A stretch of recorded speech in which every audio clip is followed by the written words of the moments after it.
ቡትቱ የለበሰው ሰው ሊሆን ይችላል በጸሎት የሚጠብቃችሁ ከሊቃነ ጳጳሳቱ ይልቅ ከኛ ከአገልጋዮቹ ይልቅ ከካህናቱ ይልቅ ከቀሳውስቱ ይልቅ ባህታውያን ከምትሏቸው ይልቅ መንገድ ዳር የሚተኙት ላስቲክ ወጥረው የሚኖሩት እነሱ ሊሆኑ ይችላሉ በጸሎት የሚጠብቋቸው ታቦት የሚጠብቁት እነሱ ሊሆኑ ይችላሉ። አንዳንድ ማህበረሰብ ሲያረጅ እንኳን ማክበር ይቅርና ሴት ማህፀኗን ሰንጥቆ ጽንሱን ያወጣል። የጸነሰች ሴት ስትመጣ ወንበር ለቆ ማስቀመጥ ይገባል። መንገድ ማቋረጥ አይገባም። ምክንያቱም በማህፀኗ በሆዷ ትውልድ ተሸክማለች፣ ሰው ተሸክማለች። በተለይ በዚህ ዘመን ሰው መራጮች ነን። ከሰባኪ መርጠን፣ ከዘማሪ መርጠን፣ ከህንፃ መርጠን፣ ከቦታ መርጠን፣ ከዲያቆን መርጠን፣ ከቄስ መርጠን፣ ከአውደ ምህረት ከመድረክ መርጠን፣ ከትምህርት መርጠን የእናንተ ምርጫ ስለሆነ ነው እኛ የመጣነው። እዚህ እንዲህ አይነት መምህራን ስለሌሉ አይደለም። የተለየ ወንጌል ስለምናስተምር አይደለም። የተለየ ዕውቀት ስላለንም አይደለም። አዲስ ሰዎች ስለሆነን አዋቂዎች ምናምን ከሰማይ የወረድን ስለሆነን አይደለም። እናንተ ስለምትመርጡ ነው እኛ ምን መጣው። ቤተክርስቲያን ወጣቱን እንድትከተል ማድረግ ካለባት ምን ማድረግ እንዳለባት ታውቃላችሁ? የአርሴናልና የማንቸስተር ኳስ ጨዋታ እዚህ በስክሪን ማሳየት አለባት ማለት ነው። ትርጓሜው ሲረዝም ብዙዎቻችሁ ደስ እንደማይላችሁ ነው። በጣም ሁሉም ሰው የታይታ ላይ አዲስ ነገር ላይ ሾርት ከት ላይ እነዚህ ነገሮች ላይ ያተኮረ ነው። ቤተክርስቲያን ያላችሁበት መታ ፈልጋ ወደዚህ ታመጣችኋለች እንጂ እናንተን ተከትላ ግን ገደል አትገባም። ይሄን ማወቅ አለባችሁ። በርግጥ ትፈልጋችኋለች፣ በርግጥ ትከተላችኋለች፣ በርግጥ ከዛ በኋላ ደግሞ ወደዚህ ታመጣችኋለች። እናንተንና የእናንተን ፍላጎት ተከትላ ግን ቤተክርስቲያን ስርዓቷን አታጣም። ለዚህ ነው ኦልድ የምትመስላችሁ ቤተክርስቲያን። በማያውቁ ሰዎች ፖድካስት ተስበን የነሱን እየሰማን ትልልቅ ሰዎች አፋቸውን ይዘው ቁጭ እንዲሉ ያደረግን በእውነት የመከንን ትውልድ ነን።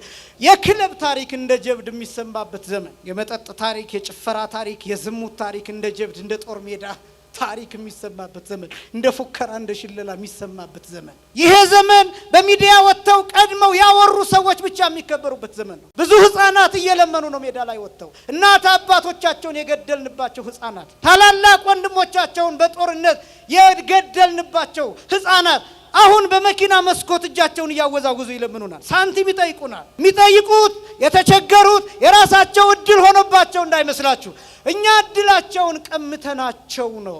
ይሄኛው ቅናት፣ ምቀኝነት፣ በቀል፣ ቂም የሚባለው ግን ከውጭ እናስገባውና ከሆርሞናችን ጋር አዋህደን የተፈጥሮ እናስመስለዋለን። ይሄን ኃጢአት እንኳን መተው እንዴት ያቅተናል? ሰዎች ገመናቸውን ሲነግሩን እሱን እንሸጠዋለን። ዩቲዩብ ላይ አውጥተን፣ ቲክቶክ ላይ አውጥተን፣ ፌስቡክ ላይ አውጥተን ወይ ለጓደኞቻችን ነግረን ሚስት የባሏን ገመና፣ ባል የሚስቱን ገመና፣ አባት የልጆቹን፣ ልጆች የእናት የአባቶቻቸውን ገመና አደባባይ ላይ ያሰጡታል። ይሸጣል። ምንም ነገር በዚህ ዘመን ይሸጣል። ሰብዕና ይሸጣል፣ ክብር ይሸጣል፣ ማንነት ይሸጣል፣ ሞራል ይሸጣል፣ ብሔር ይሸጣል፣ ቋንቋ ይሸጣል፣ ሃይማኖት ይሸጣል። በቃ ምንም ገንዘብ ካወጣ ምንም ነገር ይሸጣል። ኦርቦ የማያውቅ ሰው ግን እንዴት ካህናትን መናገር ይቻላል? ስጋው ደሙን ያልተቀበለ ሰው፣ ከምስጢራት ያልተሳተፈ ሰው፣ ቤተ ክርስቲያን እስከ ውስጥ እስከ መቅደስ ማያውቃት ሰው ግን እንዴት አድርጎ ክህነትን መሳደብ ይቻላል? ማቃለል እንዴት ይቻላል? በብዙ ነገሮች በዘረኝነት፣ በቋንቋ፣ በብሔር፣ በበላይነትና በበታችነት ስሜት የቆሸሹ ልብሶች አሉን። እነሱን እንጠባቸው። ማንነታችን ወደ ጌታ እናቅርበው። ለጸበል እየተሰለፍን ለስጋው ደግሞ ማንሰለፍ ምን ነው? ህፃናትን እያቆረብን እኛ ትተን እየሮጥን ምንሄድ፣ በፒጃማ መተን ህፃናትን ብቻ አቁርበን ወንጌል ሳልሰማ እየሮጥን ወደ ቤታችን ምንሄድ ምን ነው? ሌሎች ሲቆርቡ አይተን እነሱን ብቻ አድንቀን እኛ ከዚህ ምስጢር የተለየን ምን ነው? ተምረን መበተን፣ ወንጌል ሰምተን መበተን፣ ተሰብስበን መበተን፣ በተግባር ማናውል፣ በስራ ማናሳይ። እነዚህ ከሆነን የወንጌል ጥቅሙ ምንድነው? የጉባኤ ጥቅሙ ምንድነው? ሰይፍ ቢመጣ፣ እሳት ቢመጣ፣ ስለት ቢመጣ፣ ሞት ቢመጣ፣ መገደል መሰደድ ቢመጣ ስጋውን ደሙን ካልተቀበልን እኛ ማንን? ከየትኛው ነገድ ከየትኛው መንጋ ነው የምንቆጠረው? እኛ በጉ ታርዶ ደሙንና ስጋውን ካልበላን የበጉ መታረድ ጥቅም ምንድነው? ይሄን ካልተረዳን የኛ ብልጫ የኛ ጥቅም ምንድነው? ክርስቲያኖ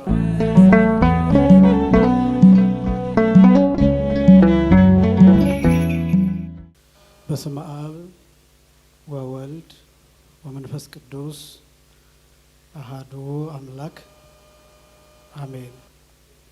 ስብሐት ለእግዚአብሔር ኪያነ ዘፈጠረ ከመ ናምልኮ። እንሰግድለት ዘንድ እናመልከው ዘንድ እንገዛለት ዘንድ እናመሰግነው ዘንድ የፈጠረን አምላካችን እግዚአብሔር የባህሪ ምስጋና ለእርሱ ይሁን። በልዑል እግዚአብሔር ስም እንደምን ዋላችሁ? እንደምን አመሻችሁ?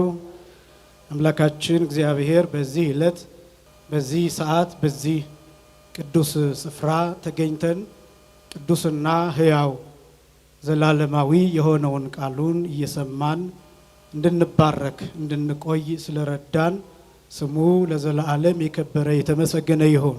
ለተወሰኑ ደቂቃዎች የምንማማርበት የትምህርት ርዕስ ልብሳቸውን አጥበው በበጉ ደም አነጹ በሚል ርዕስ ይሆናል። ቃሉ በራእየ ዮሐንስ ምዕራፍ 7 ቁጥር 14 ላይ የሚገኝ ኃይለ ቃል ነው። ይሄ ራእየ ዮሐንስ የሚባለው መጽሐፍ በተለይ ደግሞ በዚህ ዘመን በስፋትና በብዛት መነገር፣ መነበብ፣ መሰማትና መደመጥ፣ መተንተንና መተርጎም የሚገባው ክፍል ነው። አሁን ወቅቱ ላይ ነው። ትክክለኛ ወቅቱ ላይ ነው ያለንበት ዘመን የዓለም ፍጻሜ የዓለም መጨረሻ የደረሰ እስኪመስል ድረስ ነገ እስኪመስል ድረስ የምንሰማቸው ነገሮች ጆሮን ጭው የሚያደርጉ ናቸው። ራእየ ዮሐንስ ለነዚህ ጊዜያት ተመድቦ ለክርስቲያን ጆሮዎች ብቻ ሳይሆን ለዓለም አቀፍ ፖለቲካ ተንታኞች ሳይቀር ምቹ የሆነና መጪውን ጊዜ ማሳየት የሚችል መጽሐፍ ነው።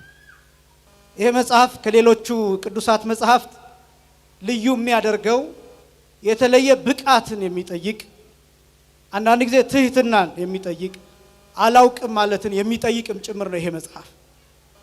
ለምንድን ነው እንደዛ የሚሆነው? በጊዜ ሂደት የሚተረጎም እየተኖረ የሚታወቅ እየደረሰ የሚታወቅ እያየ ነው የሚታወቅ እየሰማ ነው የሚታወቅ በአይናችን እያየ ነው የሚታወቅ በክስተት የሚታወቅ በተግባር የሚታወቅ በተጨባጭ የሚታወቅ በመሆኑ በጣም ብዙ ሐሳብን ይጠይቃል። ራእየ ዮሐንስ በብዙ ስሞች ይታወቃል።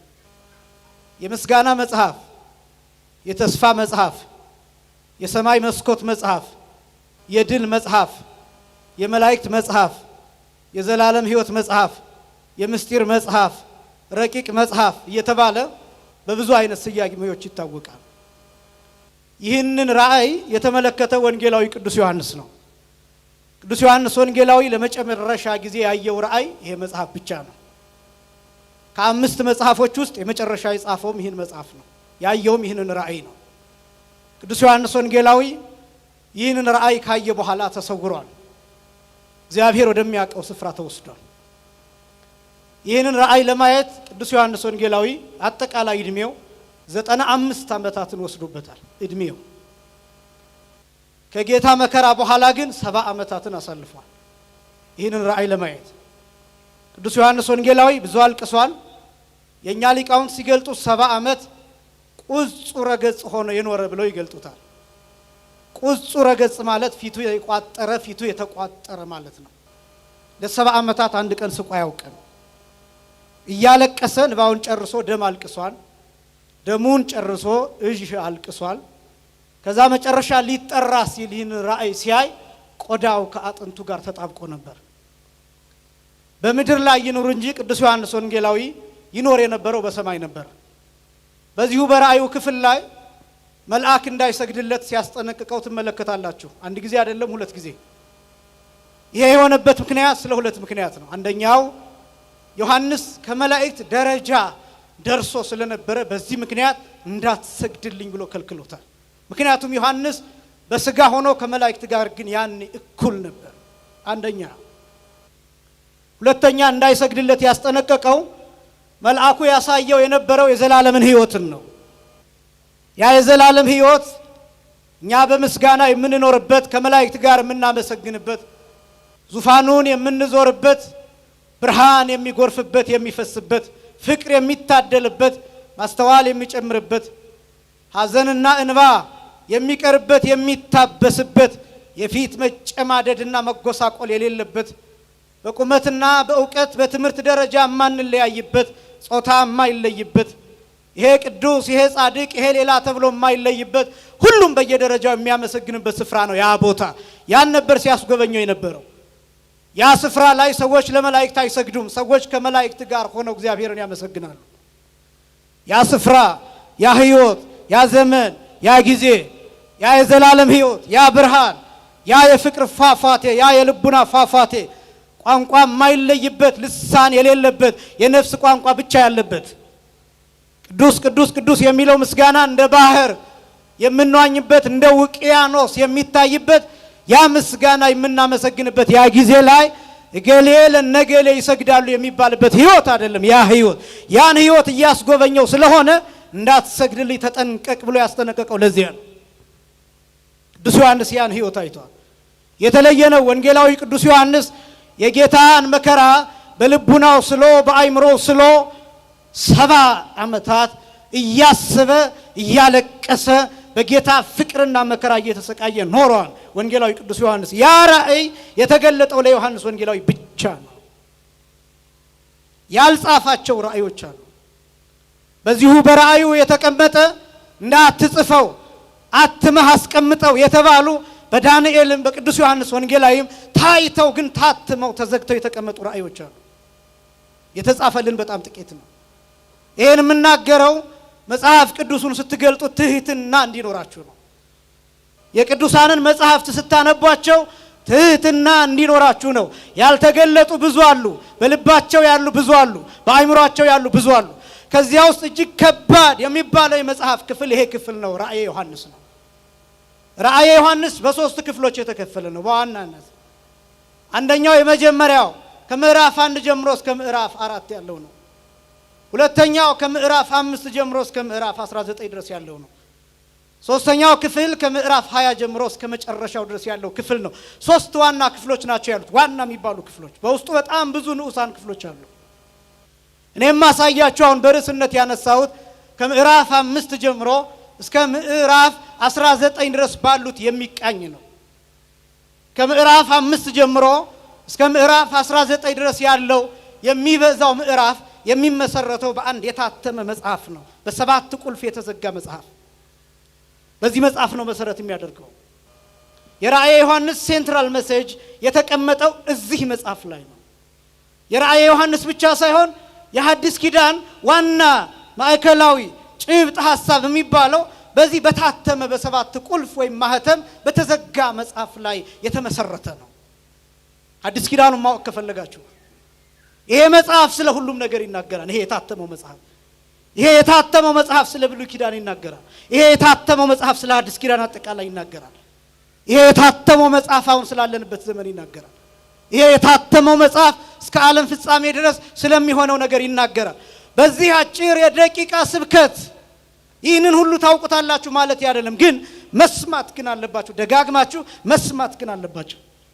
ይሄ የታተመ መጽሐፍ በ7 ቁልፎች በ7 ማህተሞች የተዘጋ መጽሐፍ ነው። ቅዱስ ዮሐንስ ራእየ ዮሐንስ ምዕራፍ 5 ላይ የሚጀምረው ራእዩን በሰማይ ሲመለከት አንድ ብርቱ መልአክ እየጮኸ ቅዱስ ዮሐንስን ይቀሰቅሰዋል። ቅዱስ ዮሐንስ ወንጌላዊን ያነቀዋል እና ምንድነው የሚለው? ያ ብርቱ መልአክ መጽሐፍ ያሳየዋል። ያ መጽሐፍ በውስጥም በውጭም የተጻፈበት መጽሐፍ ነው። በ7 ማህተሞች በ7 ቁልፎች የተዘጋ መጽሐፍ ነው። የብርቱ መልአክ ጮኸት እንዲህ የሚል ነው። ይሄን መጽሐፍ የሚወስደው ሰው፣ ማህተሞቹን የሚፈታው ሰው፣ የሚያነበው ሰው፣ የሚተረጉመው የሚያብራራው ሰው ፈልግ የሚል ድምጽ ነው ቅዱስ ዮሐንስ ወንጌላዊ ከሰማይ የሰማው ከብርቱ መልአክ። እና ቅዱስ ዮሐንስ አብሮ በህሊናው በልቡናው ይፈልጋል። ልክ በህልማችሁ ውሃ ቢጠማችሁ ውሃ ፍለጋ እንደምትናፍቁት፣ ሸለቆ ባገኛችሁ ቁጥር ውሃ ለመጠጣት እንደምትፈልጉት፣ ፈሳሽ ነገር ባገኛችሁ ቁጥር ያ ጥማችሁን እንዲያረካላችሁ መጠጣት እንደምትፈልጉት ዮሐንስ ወንጌላዊ በዚያ ራእይ ውስጥ ሆኖ ይሰቃያል፣ ይፈልጋል። ወደ ሰማይ በልቡናው ይወጣል፣ ወደ ምድር በልቡናው ይወርዳል። በቀኝና በግራ ይመለከታል ዮሐንስ ወንጌላዊ። መጽሐፉን ግን የሚፈታ አልተገኘም። ተፈለገ ይላል ቅዱስ ዮሐንስ ወንጌላዊ ሲናገር። በሰማይ ተፈለገ፣ ከሰማይ በላይ በምድርም ተፈለገ፣ ከምድርም በታች ተፈለገ፣ ግን ይህንን የታተመውን መጽሐፍ የሚፈታ ሰው ታጣ ይላል። ያን ጊዜ ይላል ዮሐንስ ወንጌላዊ አለቀስኩ ይላል። አንዳንድ ነገሮች ስገባችሁ እንደዛ ትሆናላችሁ።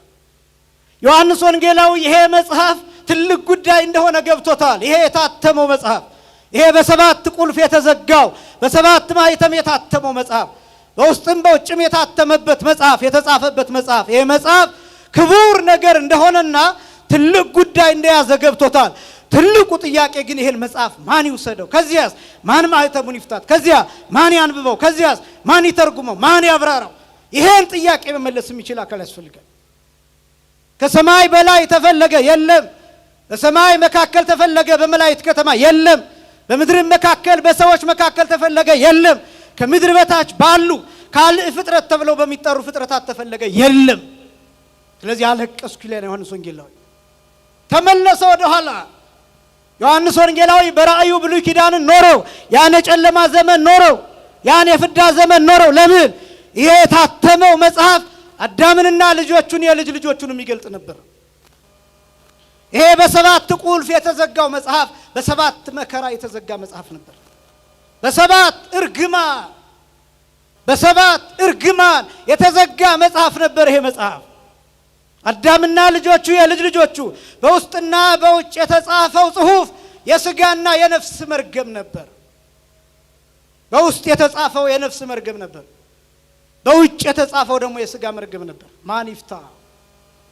ይሄን የተጻፈውን ማን ያብራራው?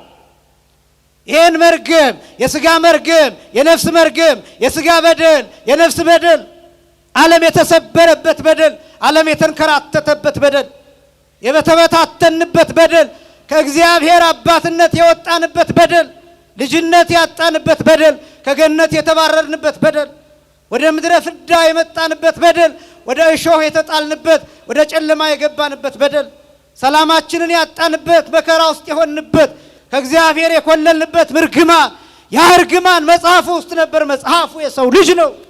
ውስጡና ውጩ ነፍስና ሥጋ ናቸው። ጽሑፉ መርገም ነው። ይሄን በሰባት እርግማን የተዘጋ መጽሐፍ ማን ይፍታው? ማን ይንብበው? ማን ይውሰደው? ሙሴ አይችልም፣ ኢሳይያስ አይችልም፣ ሕዝቅኤልም አይችልም፣ መልከ ጼዴቅም ለዘመናት መስዋዕት አቅርበዋል። ግን ይሄን መጽሐፍ መውሰድ አይችልም። ለምን? ይሄ መጽሐፍ እንዲፈታ መታረድን ይጠይቃል። መስዋዕት መሆንን ይፈልጋል። ዮሐንስ ይሄ ገብቶታል። ይሄ 5500 ዘመን መከራ ቅዱስ ዮሐንስ መጥቶ አይምሮው ላይ አረፈ። ከዚያ አለቀሰ። እውነትም ይሄ መርገም የተሸከመውን ይሄን መጽሐፍ ጉዳይ ማን ይፍታዋል? እኔ በጣም የሚደንቀኝ ይሄን ክፍል በወንጌል በሉቃስ ወንጌል ምዕራፍ 4 ቁጥር 16 ጀምሮ ተጽፎ ታገኙታላችሁ። ምእመናን የተወሰነ እንደሚከብዳችሁ አውቃለሁ፣ መስማት ግን አለባችሁ። የሚከብዳችሁ ግን ሁላችሁም አይደላችሁ። ይህን እንደሞ አውቃለሁ። ከፍ ያላችሁ ሰዎች እንዳላችሁ እረዳለሁ። የሉቃስ ወንጌል ምዕራፍ 4 ከቁጥር 16 ጀምሮ ጌታ በጉባኤ ቅዳሜ ቀን ያነበበው መጽሐፍ አለ። በናዝሬት ምኩራብ በናዝሬት መቅደስ ያነበበው መጽሐፍ አለ። ይሄ መጽሐፍ በሰባት ማኅተም የተዘጋ መጽሐፍ ነው። ይሄ መጽሐፍ ትንቢተ ኢሳይያስ ምዕራፍ 61 ከቁጥር 1 ጀምሮ ያለው ክፍል የያዘ መጽሐፍ ነው። ይሄ መጽሐፍ ጌታ ብቻ እንዲያነበው የተጠበቀ መጽሐፍ ነው። መሲህ ብቻ እንዲያነበው የተጠበቀ መጽሐፍ እና ጌታችን እንዳስለመደ ይላል ወደ ምኩራቡ ሄደ ይላል። ወተንሥአ ከመ ያንብብ በከመ ያለምድ እንዳስለመደ ሊያነብ ተነሳ ይላል። ያን ጊዜ መጽሐፉን እንደተጠቀለለ ተላላኪው ለጌታ ሰጠው ይላል። ተረተረው መጽሐፉን ወረከበ ኀበ ይብል ወከሲቶ ወረከበ ኀበ ይብል መጽሐፉን በገለጠው ጊዜ እንዲህ የሚል አገኘ ይልና ሰባት ነገሮችን ይዘረዝራል። ስንት ነገሮችን? ሰባት ነገሮችን ይዘረዝራል። ሰባት ነገሮችን በተለይ ግዕዙ ሰባቱንም ቁልጭ አድርጎ ያስቀምጣቸዋል። መንፈሰ እግዚአብሔር ዘላዕሌየ ዘበእንቲአሁ ቀብአኒ እዚህን ወሙ ለነዳያን ፈነወኒ ብሎ የሚጀምር ነው። የኔ የባህሪ ሕይወት የመንፈስ ቅዱስ ስለዚህ ጉዳይ ያዋሃደኝ ለድሆች የምስራችን እሰብክላቸው ዘንድ ላከኝ። ለታሰሩን መፈታትን እነግራቸው ዘንድ ላከኝ። የቆሰሉትን እጠግናቸው ዘንድ ላከኝ። ላዘኑት ሰዎች ደስታን እሰብክላቸው ዘንድ ላከኝ። ለተማረኩት ሰዎች ነፃ መውጣትን እሰብክላቸው ዘንድ ላከኝ። ዕውራን ለሆኑ ሰዎች ብርሃንን እሰጣቸው ዘንድ ላከኝ የሚል ሰባት ነገሮችን ይዘረዝራል። እነዚህ ሰባቱ መከራዎች፣ ሰባቱ ስቃዮች፣ ሰባቱ ማህተሞች፣ ሰባቱ ቁልፎች ናቸው። መጽሐፉ በእነዚህ ሰባት ቁልፎች የተዘጋ ነው። ገረማቸው። ጌታ ይህንን ክፍል ሲያነብ በጣም ተደነቁ ይላል። ወአንስኡ አዕይንቲሆሙ እልሃለው ውስተ ምኵራብ ወነጸርዎ ይላል። በምኵራቡ ዙሪያ ያሉት ሰዎች ሁሉ ትኩር ብለው ጌታን ተመለከቱት ይላል፣ ደንግጠው። ለምን? ይህን ክፍል ሊያነበው የሚችለው መሲህ ብቻ ነው። መሲህ እንደሆነ ደግሞ ክርስቶስን አላወቁ። እነሱ የሚያምኑት ሎቱ ስብሐት የዮሴፍ የሥጋ ልጅ ነው ብለው ነው የሚያምኑት። እናቱ ማርያም ናት፣ አዎ ልክ ነው፣ ግን ድሃ ናት። የድሃ ልጅ ደግሞ ንጉሥ መሲህ ሊሆን አይችልም ብለው ነው የሚያምኑት። ይህን መጽሐፍ በመካከላቸው አነበቡ። ይሄ መጽሐፍ ተጠቅሎ ታስሮ የተቀመጠ መሲህን የሚጠብቅ ነፃ አውጭ የሚጠብቅ ንጉሥ የሚጠብቅ ሮማውያንን የሚያሳድድ ኢየሩሳሌምን ከጠላት እጅ ፈልቅቆ የሚያወጣ ንጉሥን የሚጠብቅ መጽሐፍ ነው። ያኔ ነው የሚያነበው ብለው ነው የሚጠብቁት እነሱ። ድሆች የተባለው እኛ ነን፣ የታሰርን የተባለው እኛ ነን፣ ቅኝ የተገዛ ነው እኛ ነን፣ ዕውራን የተባለው እኛ ነን። እኛን ደግሞ ነፃ የሚያወጣን ይሄ የጠራቢ ልጅ አይደለም ሌላ ነው ብለው ነው የሚጠብቁት። አንዳንድ ጊዜ እንደዛ ይሆናል። ሚመና ማን ነፃ እንደሚያወጣቸው አታውቁ። ማትጠብቋቸው ሰዎች ይጠቅሟቸዋል። ያላከበራችኋቸው ሰዎች፣ የረገጣችኋቸው ሰዎች፣ የናቃችኋቸው ሰዎች፣ ከህይወታችሁ ያስወጣችኋቸው ሰዎች፣ ረግጣችሁ የመጣችኋቸው ሰዎች ማን እንደሚጠብቃችሁ አታውቁ። ቡትቱ የለበሰው ሰው ሊሆን ይችላል በጸሎት የሚጠብቃችሁ። ከሊቃነ ጳጳሳቱ ይልቅ፣ ከኛ ከአገልጋዮቹ ይልቅ፣ ከካህናቱ ይልቅ፣ ከቀሳውስቱ ይልቅ፣ ባህታውያን ከምትሏቸው ይልቅ መንገድ ዳር የሚተኙት ላስቲክ ወጥረው የሚኖሩት እነሱ ሊሆኑ ይችላሉ በጸሎት የሚጠብቋቸው። ታቦት የሚጠብቁት እነሱ ሊሆኑ ይችላሉ። ቤተክርስቲያንን የሚጠብቋት ትውልድ የሚጠብቁት እነሱ ሊሆኑ ይችላሉ። ሰው የተባለውን ሁሉ አክብሩ። ማን ነፃ እንደሚያወጣቸው አታውቁም። ነፃ ያወጣቸው ያሳደዷት የማርያም ልጅ ኢየሱስ ክርስቶስ ነው። ክብርና ምስጋና ለአምላካችን ይሁን። ነፃ ያወጣቸው ነፃ ያወጣቸው ራቁቱን መስቀል ላይ የሰቀሉት ጌታ ነው። ነፃ ያወጣቸው በሐሰተኛ ምስክር ርቃኑን መስቀል ላይ የሰቀሉት ጌታ ነው።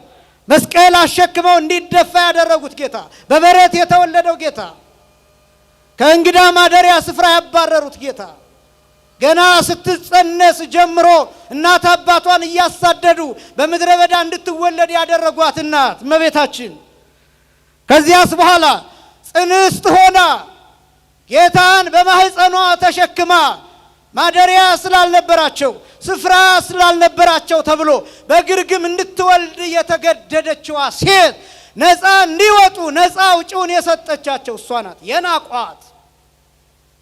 የናቋት በሀገራችን እንግዳ ይከበራል። እንኳን የጸነሰች ሴት ስትመጣ ወንበር ለቆ ማስቀመጥ ይገባል። መንገድ ማቋረጥ አይገባም። ምክንያቱም በማህፀኗ በሆዷ ትውልድ ተሸክማለች፣ ሰው ተሸክማለች። ማክበር ይገባል። አንዳንድ ማህበረሰብ ሲያረጅ እንኳን ማክበር ይቅርና ሴት ማህፀኗን ሰንጥቆ ጽንሱን ያወጣል። ማህበረሰብ ያረጃን። በነገራችን ላይ ማህበረሰብ ለውጥ አለው፣ ኢቮሉሽን አለው። ማህበረሰብ ያረጃል፣ ማህበረሰብ ያድጋል፣ ማህበረሰብ ይታደሳል፣ ማህበረሰብ ይለወጣል፣ ማህበረሰብ ዝቅ ይላል፣ ማህበረሰብ ከፍ ይላል። አሁን እኔና እናንተ ያለንበት ዘመን ወዴት እንደሆነ አላውቅም እንጂ የምንለወጠው ከአንድ ማህበረሰብ ወደ ሌላ አይነት ማህበረሰብ ሽፍት እያደረግን እንደሆነ ይሰማኛል። ወደ ሌላ አይነት፣ ወደ አውሬነት ይሁን ወደ መልአክነት ይሁን እሱን አላውቅም፣ መገመት ይከብዳል። ግን በጣም በብዙ ክፉ ነገሮች ታጥረናል። አንዋደድም፣ እንካካዳለን፣ አንተማመንም፣ እንፈራራለን። ለመጋደል ጊዜ እንጠብቃለን፣ ለጦርነት ጊዜ እንጠብቃለን።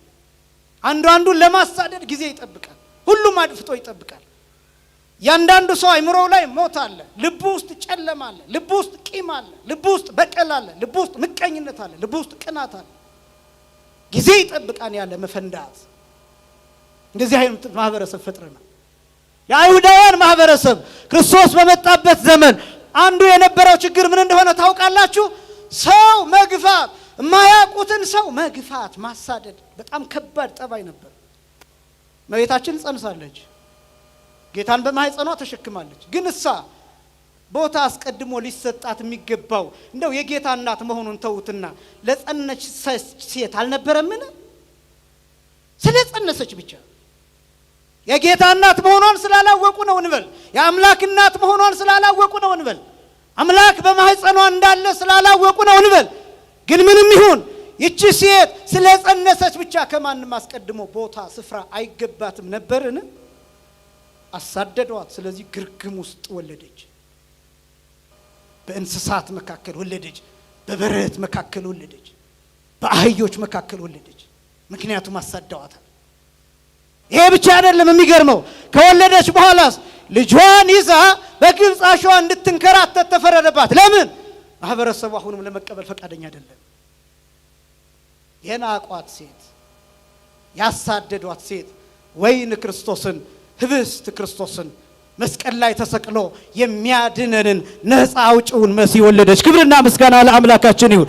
የናቃችሁት ሰው የትኛው ሰው ነፃ እንደሚያወጣችሁ አታውቁም። የትኛው ሰው እንደሚያድናችሁ አታውቁም። በተለይ በዚህ ዘመን ሰው መራጮች ነን። ሰው መራጮች ነን።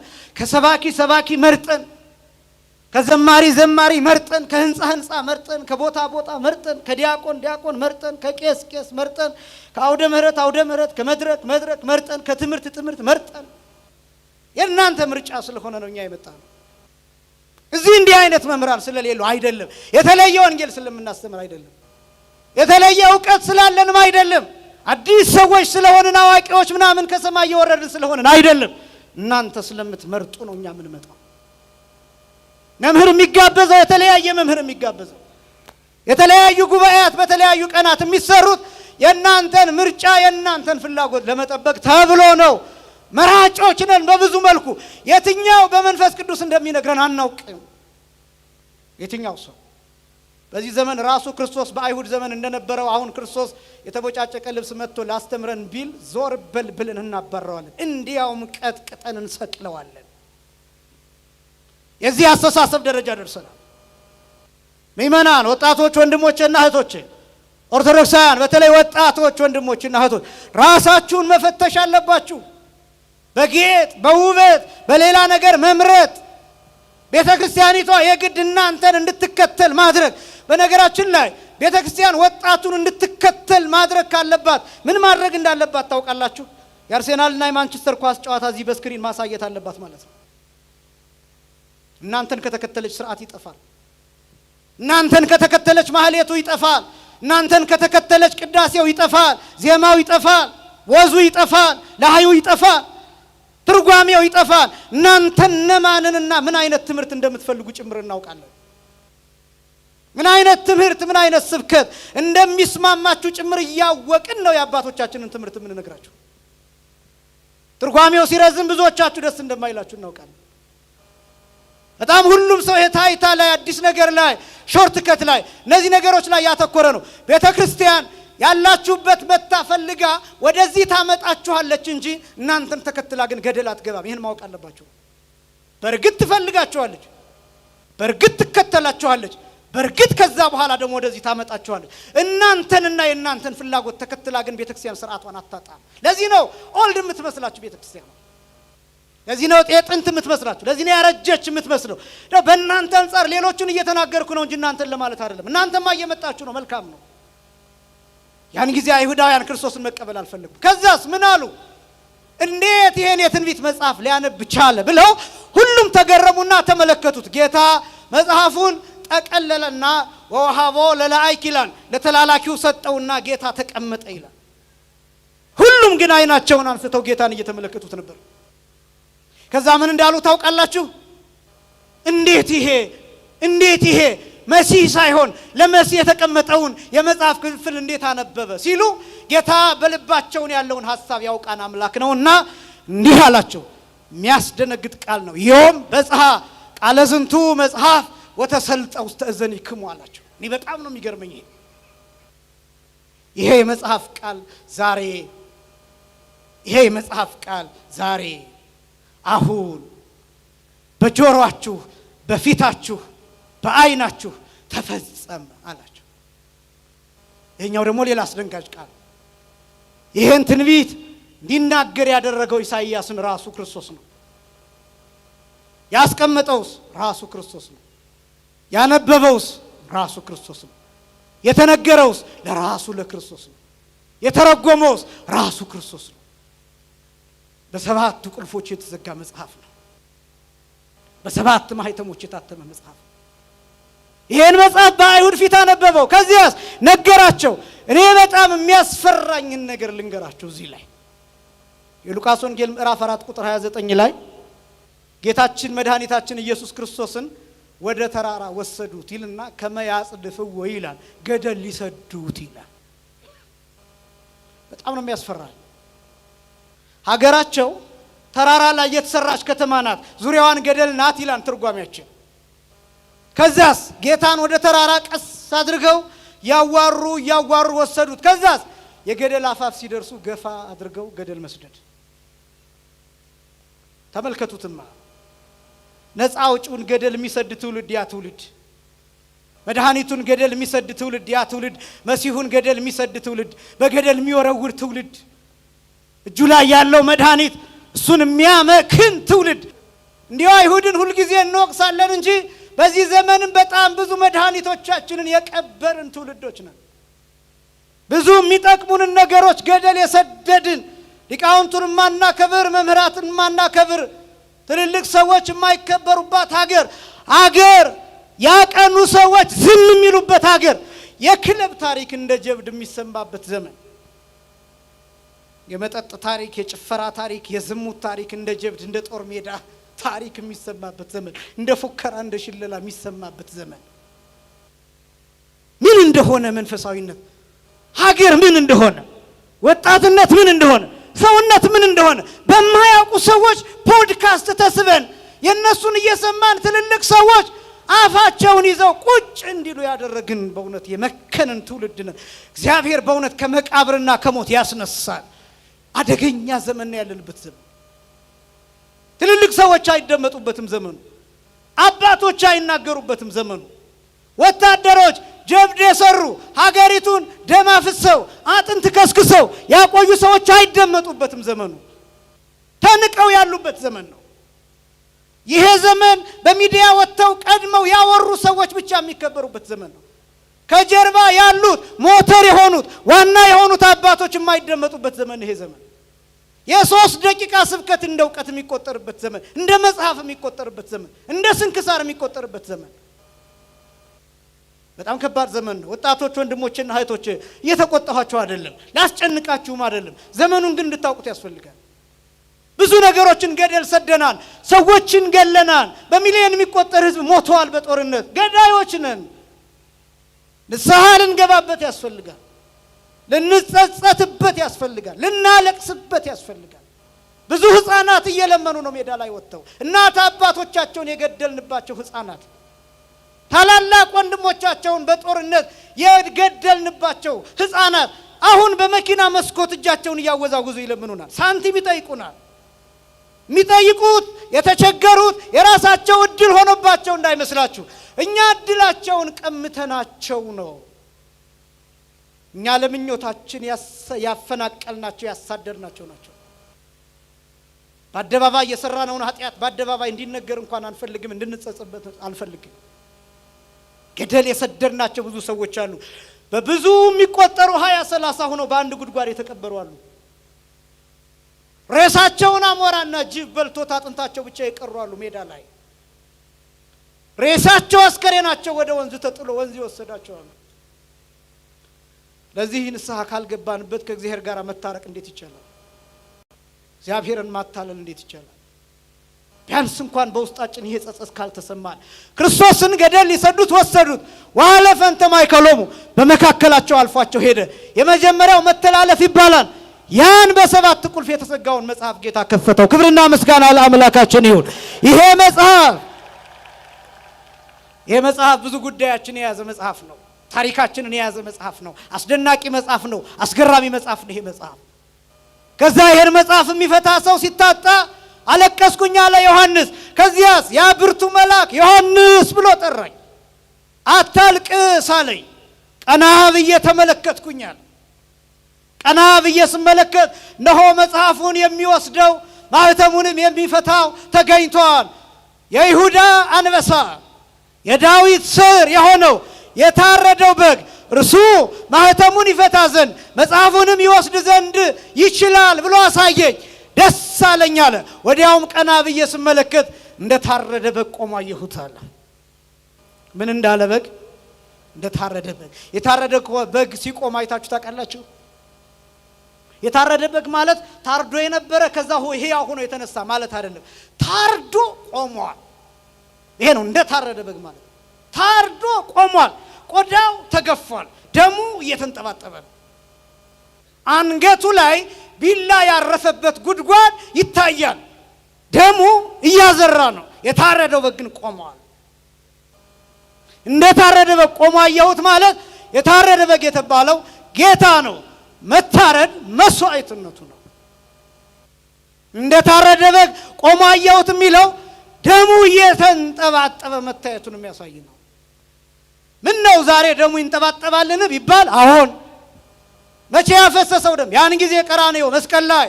የት ይንጠባጠባል? እዚህ ቤተ ክርስቲያን ውስጥ ዕለት ዕለት የሚሰጣው ስጋ፣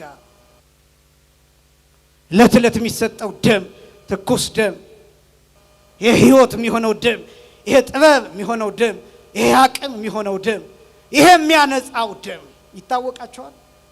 ይሄ የሚያነጻው ደም፣ ይሄ ሕይወት ኃይል የሚሰጠው ደም፣ ከክርስቶስ ጋር አካልህን የሚሰራው ደም፣ ለዓለም የሚበቃው ደም፣ ይሄ የማይዝግ ደም፣ ይሄ የማይከረፋ ደም፣ ይሄ የማይሸት ደም፣ ይሄ ንጹህ የሆነው ቅዱስ የሆነው ነፍስ የተለየው መለኮት የተዋሃደው ደም፣ ያ ደም ዕለት ዕለት በቤተ ክርስቲያን ያለማቋረጥ ይፈሳል፣ ጽዋው ውስጥ ይፈሳል። እንደዛ ነው የቅዳሴ ስርዓት፣ እንደዛ ነው የቅዳሴ ምስጢር። ካህኑ ስጋውንና ደሙን ሲፈትትና ሲቀዳ 10 ጣቶቹ በደም ይነከራሉ። ይህንን ታውቃላችሁ? የበቁት አባቶቻችን ያዩታል። ልክ እንደ ነጭ በግ እግሩን ከጻሕሉና ከጽዋው ላይ ሲያደርግ ያዩታል የበቁ አባቶቻችን። ዕለት ዕለት ክርስቶስ ይሰዋን ማለት አይደለም። አንድ ጊዜ የተሰዋው መስዋዕት ዕለት ዕለት ግን በቤተ ክርስቲያን ትኩስ ሆኖ ሳይቀዘቅዝ ይሰጣን። ክብርና ምስጋና ለአምላካችን ይሁን። ይሄ ነው እንደ ታረደ በግ። የጌታ ፍቅር ሲገባችሁ እንደ ታረደ በግ ቆሞ ታዩታላችሁ። ይሄ ጌጥ አይደለም። ይሄ ህንፃ እንዲህ የምንሰራው ለጌጥ አይደለም፣ ለውበት አይደለም። በዚህ ህንፃ በኩል የታረደውን በግ ክርስቶስ እንድትመለከቱ ነው። እኛን እንድታዩ አይደለም። እኛን እንድታዩ አይደለም። ከኛ አልፋችሁ እኛ በምንነግራችሁ ቃል የታረደው ክርስቶስን እሱን እንድትመለከቱት ነው። እንደ ታረደ በግ ቆሞ አየሁት። ከዛስ እልፍ አእላፍ መላእክት፣ 4 እንስሶች፣ 24 ካህናተ ሰማይ ይልና በዙፋኑ ፊት ወደቁ ይላል። እንዲህ አሉ ይላል፣ መጽሐፉን ትወስድ ዘንድ ማኅተሙንም ትፈታ ዘንድ ይገባሃል ይሉና ምክንያቱን ያስቀምጣሉ። ታርደሃልና ይላል። ምን ብለሃልና? ይሄን ማኅተም ለመፍታት መታረድን ይፈልጋል። መታረድን ይፈልጋል። ደም ማፍሰስን ይፈልጋል። ዝም ብሎ መታረድ አይደለም። ለምን መታረድ በሚል ቋንቋ እንደተገለጠ ታውቃላችሁ? የጌታ መከራ ታረደ ሲባል እኮ ሰይፍ አረፈበት ማለታችን አይደለም። ግን መታረድ ማለት ምን ማለት መሰላችሁ? በግ ከታረደ በኋላ ብልቱ ይወጣል። እያንዳንዱ አካል በቢላ ይለያያል። ኩላሊቱ ለብቻ፣ ጨጓራው ለብቻ፣ እግሮቹ፣ አጥንቱ፣ ቅልጥሙ ምናምን ለብቻ፣ አንገቱ ለብቻ፣ ጭንቅላቱ ለብቻ ይደረጋል። ለምን? በመታረድ ቋንቋ የክርስቶስ መከራ እንደተገለጠ ታውቃላችሁ? ክርስቶስ አካሉ ላይ ያላረፈ የመከራ አይነት የለም። ሁሉም አካሉ ላይ ምንም አይነት ስቃይ፣ ሁሉም አይነት ስቃይ ያርፉበታል። ሁሉ ከራስ ጠጉሩ እስከ እግር ጥፍሩ ድረስ ድርሳነ ማህየዊ ይናገራል። ክርስቶስን የገረፉት ወታደሮች፣ ያሰቃዩት ወታደሮች 570 ወታደሮች ናቸው ይላል። ስንት ወታደሮች ናቸው? 570 ወታደሮች ናቸው። ወታደሮቹ አይሁዳውያን አይደሉም፣ እስራኤላውያን አይደሉም፣ ሮማውያን ናቸው። ምን ማለት ነው? አህዛብ ናቸው። ምን ማለት ነው? አይጾሙ፣ አይጸልዩ፣ አይሰግዱም፣ ስፖርት ይሰራሉ፣ እንደ ወታደር ይኖራሉ። ጡንቻቸው ጠንካራ፣ ጨካኞች ናቸው። 570 ወታደር እያንዳንዱ ብዙ አይነት መከራ ክርስቶስ ላይ ያሳርፏል። እያንዳንዱ አሁንም ድርሳነ ማህየዊ የመከራውን ቁጥር ሲናገር 19125 የመከራ አይነት ተቀብሏል ይላል። 19125 ብር አይደለም፣ ሳንቲም አይደለም፣ የደሞዝ ቁጥር አይደለም፣ የመከራ ቁጥር ነው የነገርኳችሁ። 19125 የመከራው ዝርዝር ቁጥር አይደለም፣ የመከራው አይነት ነው የነገርኳችሁ። ክርስቶስ ወደ ሊቃነ ካህናቱ ሲሄድ በአለት እየተጎተተ ነው ሄደው። ይሄን ታውቃላችሁ? በአለት ጥሩ ቦታ ተፈልጎ ድንጋይ ያለበት ሹል ድንጋይ ያለበት ቦታ ተፈልጎ አንገቱ ላይ ገመድ ታስሮ መሬት ላይ ሲወድቅ ያውም በጀርባው አይደለም በአፍጢሙ ተደፍቶ በአለቱ እየተጎተተ እየተፈጠፈጠ ነው ወደ ሊቃነ ካህናቱ ሄደው። ደሙን አይጠርጉለትም ነበር። ደሙን አይጠርጉለትም ነበር። እንዲያውም ፊቱን እየሸፈኑ ይፈቱት ነበር። ጭንቅላቱ ላይ በትር ያሳርፉበት ነበር። ተነበይ ለነ አንተ ክርስቶስ ከሆንክ ትንቢት ተናገር፣ ማን ነው የመታህ ይሉት ነበር። ፊቱን ከገለጡት በኋላ ምራቃቸውን ይተፉበት ነበር። ሁሉንም አይነት ስድብ ተሰድቧል። ሁሉንም አይነት መከራ፣ ሁሉንም አይነት ስቃይ ተቀብሏል ክርስቶስ። መታረድ ማለት ይሄ ነው።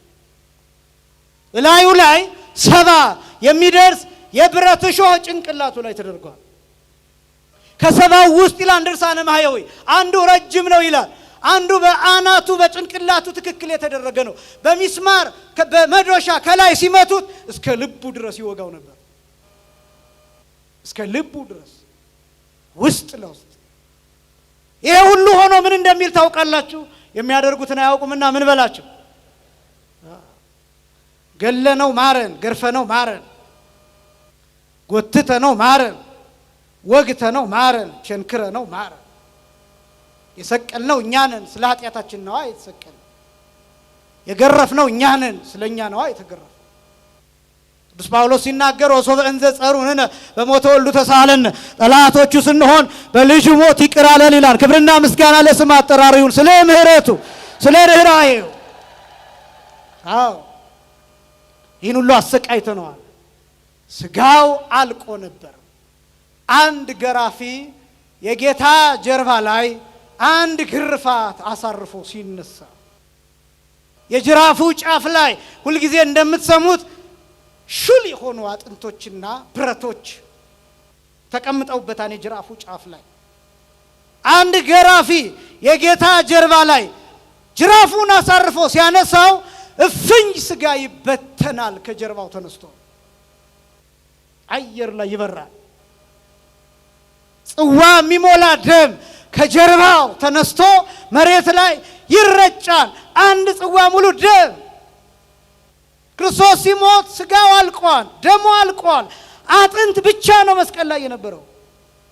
አጥንት ብቻ። በአንድ ሰው አካል ከ6 ሊትር ጀምሮ ደም ሊገኝ ይችላል፣ እንደየቁመቱ እንደየመጠኑ። ከ4.5 ሊትር እስከ 6.5 ሊትር ደም በሰውነታችን ውስጥ ይገኛል። ክርስቶስን በመካከለኛ ቁመት ብንወስደው 6 ሊትር ደም እንደ ሰውነቱ ስለሚተነተን 6 ሊትር ደም ፈሶ እስኪያልቅ ድረስ ክርስቶስ ተገርፏል። መታረድ ማለት ይሄ። ስናርድ በጎቹ ምንድን ነው የምናደርገው? እናርዳቸውና ደማቸውን በገል በምናምን እንቀበለዋለን፣ አሊያም መሬት ላይ ይፈሳል። ደማቸው ፈሶ እስኪያልቅ ድረስ ይተዋሉ። ከዛ በኋላ ቆዳቸው ይገፈፋል። ደሙ ፈሶ ካለቀ በኋላ ነው ስጋው የሚበተን ነው የሚለያየው። መታረድ ማለት ይሄ ነው። መታረድ ቃል እኮ የለው፣ ቃል እኮ የለው፣ ቋንቋ እኮ የለው። አለማፈራችን ነው የሚገርመኝ። አለማፈራችን። የታረደ ክርስቶስ እያለን፣ የታረደ በግ እያለን፣ ራሱን ለሞት የከፈለ አምላክ እያለን ግን ኃጢአት እንሰራለን። ቢያንስ ኃጢአቶቻችን የውስጥና የውጭ ተብለው ይከፈላሉ። ኢምፖርት የምናረጋቸውና ኤክስፖርት የምናረጋቸው ኃጢአቶች አሉ። በነገራችን ላይ ባህርያዊ ኃጢአትና ባህርያዊ ያልሆነ ኃጢአት አለ። ባዮሎጂካል የሆነ ኃጢአትና ባዮሎጂካል ያልሆነ ኃጢአት አለ። ባዮሎጂካል የሚባለው ኃጢአት ከሰውነታችን ከስነ ህይወታችን የሚመነጭ ኃጢአት ነው። ለምሳሌ ረሃብ፣ ጾም ነው አሁን ያለንበት። ምናልባት አንድ ሰው 3 ቀን ጾሙን ቢሰነብት ነገ ጧት ያገኘውን ነገር ሊበላ ይችላል። ለምን? ይሄ ሰው የ4ኛ ቀኑ ነው፣ ቀጥሎኛን መብላቱ ነው ከሰነበተ። ያ ከሚሆን ብሎ አንዳች ነገር ሊበላ ይችላል። ይሄን ጾም የመሻር ስህተት ከየት ነው ያመጣው ቢባል ከባዮሎጂው ነው ያመጣው። ለምን? ውስጡ ኢነርጂ ይጠይቀዋል፣ ኃይል ይጠይቀዋል፣ ፍላጎት ይጠይቀዋል። ዝሙት ላበረታታ አይደለም፣ ግን ባዮሎጂካል ሰው ከመሆናችን የሚመነጭ ኃጢአት ነው። እንዲህ ስለሆነ ኃጢአቱን መስራት አለብን ማለት አይደለም። ነገር ግን ለምሳሌ ቅናት፣ ምቀኝነት፣ መጠላላት እነዚህ ባዮሎጂካል አይደሉም። ከውጭ አምጥተን ባዮሎጂካል አስመስነን የምናኖራቸው ኃጢአቶች ናቸው። ቅናት ሆርሞናል አይደለም። ዝሙት ሆርሞናል ነው። ረሃብ ሆርሞናል ነው። ከሰውነታችን ጋር የተገናኘ ነው። ይሄኛው ቅናት፣ ምቀኝነት፣ በቀል፣ ቂም የሚባለው ግን ከውጭ እናስገባውና ከሆርሞናችን ጋር አዋህደን የተፈጥሮ እናስመስለዋለን። ይሄን ኃጢአት እንኳን መተው እንዴት ያቅተናል? መስቀል ላይ ለማረን ክርስቶስ ለታረደልን በግ መስቀል ላይ ራሱን ለሰጠን ጌታ እንዴት ለወንድሞቻችን ይቅርታ ማድረግ ያቅተናል? እንዴት ይቅርታ መጠየቅ ያቅተናል? እንዴት መራራት ያቅተናል? እንዴት መተዛዘን ያቅተናል? በዚህ ምክንያት ብዙ ወንድሞቻችን እኮ ራሳቸውን እያጠፉ ነው። ይቅር ማለት አለ ማለት ብቻ እንዳይመስላችሁ። ህይወታቸውን እየተከታተልን ምናስጨንቃቸው ሰዎች አሉ። ቤት ዘግተው የሚኖሩ እኛን ማየት የሚፈሩ እኛን ማየት የሚያፍሩ ከኛ የሚሸሹ የሚጨነቁ ሲያዩን የሚደነግጡ ሲያዩን ጨለማ ምን ሆንባቸው ሰዎች አሉ። ለምን? በአሽሙርና በስላቅ መከራቸውን ፍዳቸውን የምናበላቸው ሰዎች። ብዙ ሰው ቤቱን ዘግቶ ራሱን ያጠፋን፣ በገመድ ሲጥ ያደርጋል፣ ራሱን ያንጠለጥላን፣ ከ10ኛ ከ12ኛ ፎቅ ራሱን ይወረውራል፣ ይፈጠፈጣል። ለምን እንደዚህ እንደሆነ ታውቃላችሁ? መፍትሄ መሆን አልቻለም። ሰዎች ገመናቸውን ሲነግሩን እሱን እንሸጠዋለን። ዩቲዩብ ላይ አውጥተን፣ ቲክቶክ ላይ አውጥተን፣ ፌስቡክ ላይ አውጥተን ወይ ለጓደኞቻችን ነግረን ሚስት የባሏን ገመና፣ ባል የሚስቱን ገመና፣ አባት የልጆቹን፣ ልጆች የእናት የአባቶቻቸውን ገመና አደባባይ ላይ ያሰጡታል። ይሸጣል። ምንም ነገር በዚህ ዘመን ይሸጣል። ሰብዕና ይሸጣል፣ ክብር ይሸጣል፣ ማንነት ይሸጣል፣ ሞራል ይሸጣል፣ ብሔር ይሸጣል፣ ቋንቋ ይሸጣል፣ ሃይማኖት ይሸጣል። በቃ ምንም ገንዘብ ካወጣ ምንም ነገር ይሸጣል። የታረደ በግ አለን ወዳጆቼ፣ የተሰቃየልን አምላክ አለ ወዳጆቼ። ስለሱ ብለን ይቅር እንበል። ቅዱስ ጳውሎስ እንዲህ ይላል፣ ወሶበ እንዘ ጸሩንነ በሞተ ወልዱ ተሳሃለነ፣ እኛ ጠላቶቹ ስንሆን በልጁ ሞት ይቅር አለን ይላል። ምን ማለት መሰላችሁ? ገለ ነው ይቅር አለን ማለት ነው። ከእናንተ መካከል ያድርገውና አንዱ ልጃችሁን ቢገልባችሁ ሰውየውን አንጠልጥላችሁ ትሰቅሉታላችሁ። አይበቃውም። ሰቅላችሁ በእሳት ታቃጥሉታላችሁ። አይበቃውም። አካሉን እንደ አመድ እንደ ትቢያ አየር ላይ ትበትኑታላችሁ። በልጃችሁ ሞት ማንንም ይቅር አትሉም። እግዚአብሔር በክርስቶስ ሞት በልጁ ሞት ነው ይቅር ያለው። ገለ የታረደ በግ ማለት ይሄ ነው። እነዚህ 5ቱ ማህተሞች መፈታት ጀመሩ። 7ቱ ማህተሞች። እነዚህ 7ቱ ማህተሞች ሲፈቱ የተከሰቱ ነገሮች አሉ። እኔ አንዱን ብቻ ነው የማሳያችሁ፣ ግን አንድ ነገር ብቻ ልንገራችሁ። በጣም ብዙ ትርጉሞች አሉት። በጣም ብዙ ትርጉሞች። አንዱን ብቻ ላስታውሳችሁና እኔ የማሳያችሁ 6ኛው ማህተም የተፈታው ላይ ነው ርዕሴ። የመጀመሪያው ማህተም ምን እንደሚያሳይ ታውቃላችሁ? አርብንና ሐሙስን ሁለቱን ቀኖች የሚገልጡ ናቸው ማህተሞቹ። የመጀመሪያው ትርጉም ብዙ ትርጉሞች አሉት እንዳልኳችሁ፣ ግን የመጀመሪያው ትርጉም አርብንና ሐሙስን ወይም የሐሙስን ሌሊትና የአርብን ቀን ሰዓታት የሚያሳዩ ናቸው 7ቱ ማህተሞች። የመጀመሪያው የሐሙስ ምሽት 3 ሰዓት፣ ሁለተኛው የሐሙስ ሌሊት 6 ሰዓት፣ ሶስተኛው የሐሙስ ሌሊት 9 ሰዓት፣ አራተኛው የአርብ ጧት፣ አምስተኛው የአርብ ቀን 3 ሰዓት፣ ስድስተኛው የአርብ ቀን 6 ሰዓት፣ ሰባተኛው የአርብ ቀን 9 ሰዓት። እነዚህ ሰዓታት ናቸው 7ቱ ማህተሞች። 7ቱ ማህተሞች ሲፈቱ እያንዳንዳቸው የተከሰተ ነገር አለ፣ የተከናወነ ነገር አለ፣ መዓት ነገር። የፈረሶችን አይነት ትመለከታላችሁ። አመር ፈረስ፣ አምባላይ ፈረስ ሚል ትመለከታላችሁ። ለምሳሌ 6ኛውን ፈረስ ብቻ ላሳያችሁ፣ 6ኛውን ማህተም ብቻ ላሳያችሁና ወደ ርዕሴ ልምጣ። 6ኛው ማህተም ማለት የአርብ ቀን 6 ሰዓት ክርስቶስ የተሰቀለበት ሰዓት ነው።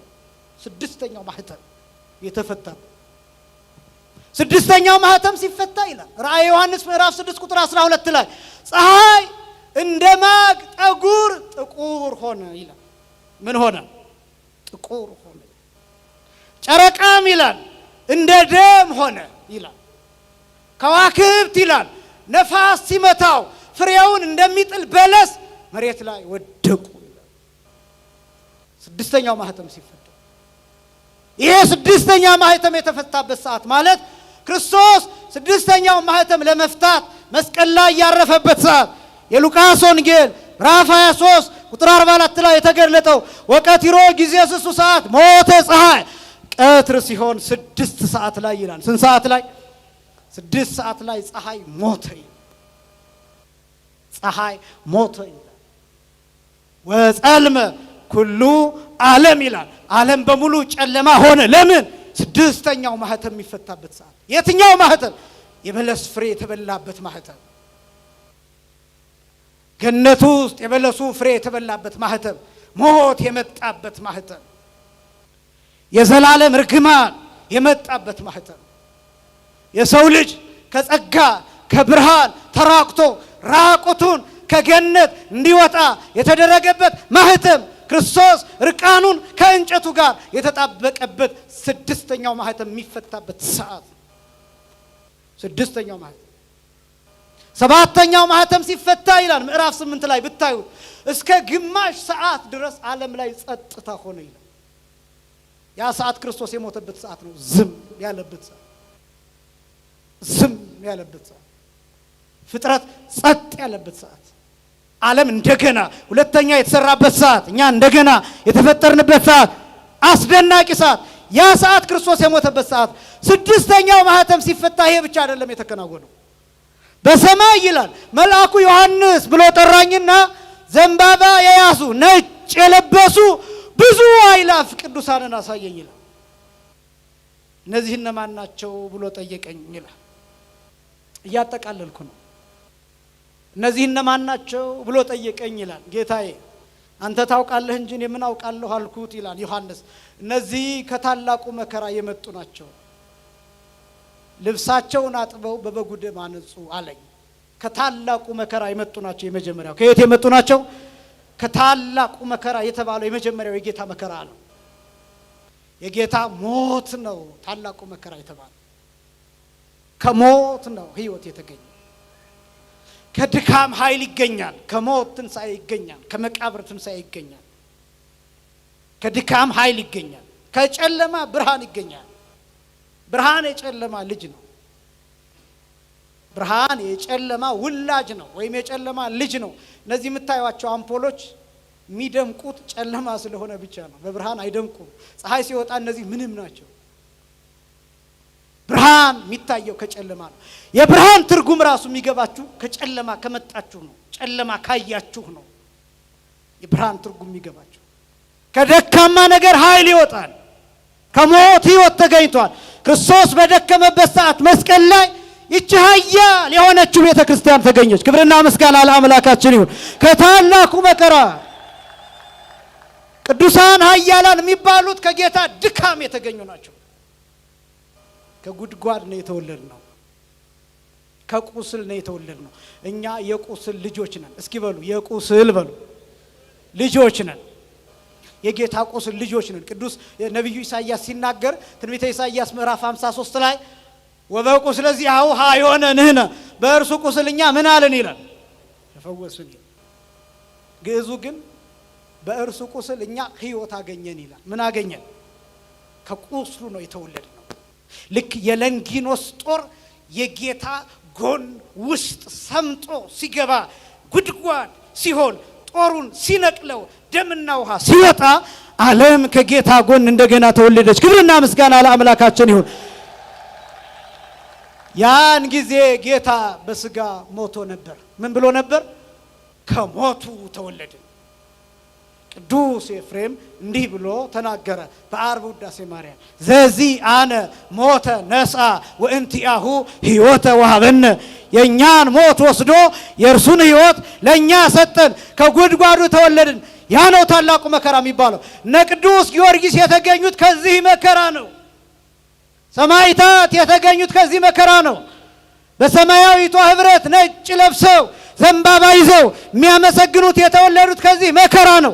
ከታላቁ መከራ የተገኙ ናቸው። ከጌታ ቁስል፣ ከሞት፣ ከመታረድ የተገኙ ናቸው። ከደም የተገኙ ናቸው። የደም ልጆች ናችሁ እናንተ። የጌታ የደም ልጆች ናቸው። የደም ቀለበት የደም ኪዳን ያላችሁ። ወንጌል የደም ውጤት ነው። በደም የተጻፈ ነው፣ በቀለም አይደለም። በምናውቀው ቀለም አይደለም የተጻፈው። ወንጌል በክርስቶስ ደም የተጻፈ ነው። ቤታችሁ ያለውን መጽሐፍ ቅዱስ አንብቡት። ቃሉ በክርስቶስ ደም የረቀቀ የጸደቀ የተጻፈ ነው። አንተ በደም የተገኘ የተዋጀህ ነው።